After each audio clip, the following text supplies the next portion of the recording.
at first it was like rather stressful, just being in New York, and like you were just bombarded by like negative news really quickly after like weeks of everyone not taking it seriously, not just Trump, for example. Like, you know, it was basically the message like this is not going to be that big a deal, and then immediately on like March 12th, 13th, 14th, it was like a really big deal, and then it just kind of spiraled out of control.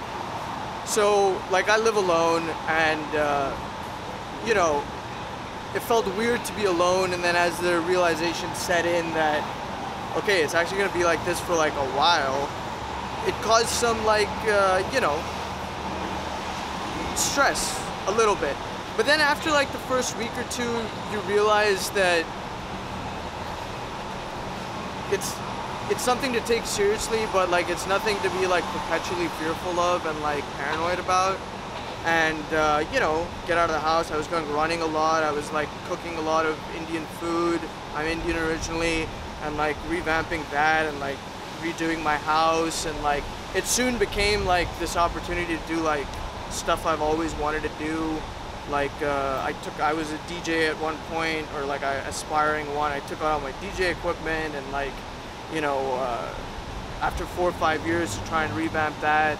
So honestly, like it's been obviously tough for many people, but I've been in a situation that, you know, thank God it's been, I can't complain. Like I got my job, got my health, people I know are fine, and you know, the most I can do is just follow the rules, you know, wear my mask when I'm outside, don't do anything too risky or foolish, but just trying to make the most of it. I haven't left the city. A lot of people left the city. It would have been great if I like had some home or family around here, but it's me and my brother in the city, and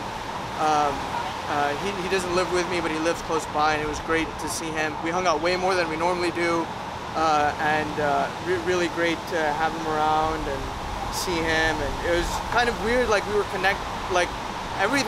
everyone was sort of connecting with people more. Like I had like Zoom calls with my friends who live all over the world, and my parents like far regularly than I normally would, so that was cool too. So yeah, stressful time for like the world. It's like not a unique experience in that sense, like everyone's going through it, so it's like a big leveler. And yeah, you know, there were all the protests and rioting and all this, and fortunately, honestly, it was the more violent, nasty stuff was really isolated and like compacted into 1-2 days, really under control, and most of it looked like it was you know, people, you know, peacefully protesting something they really cared about, and I would say 98-99% of it was done in a great fashion. And in the end, it'll be, you know, a positive. I'm a firm believer in like, you know, it's darkest before the dawn kind of thing. Everything is up and down, and like if this is a down, it's really not that bad a down for me and most people. Like, you know, I think there have been situations in world history that have been far worse in terms of death and destruction, and all things considered, it's okay. I think we're handling it, and hopefully we learn a lot of lessons to avoid like a pandemic taking control like this in the future.